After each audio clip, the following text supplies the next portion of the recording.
Hello दोस्तों, आज ये हमारे पास आई है वॉशिंग मशीन। इसकी स्पिन मोटर काम नहीं कर रही है। इसको खोल के देखते हैं क्या दिक्कत निकलती है, बाकी दिखाते हैं आगे वीडियो में आपको।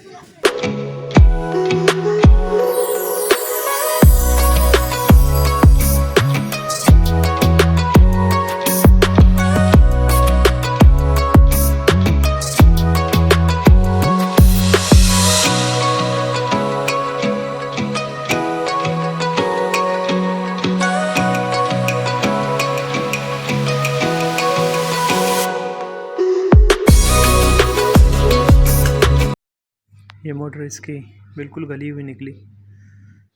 इसको हम न्यू डालेंगे।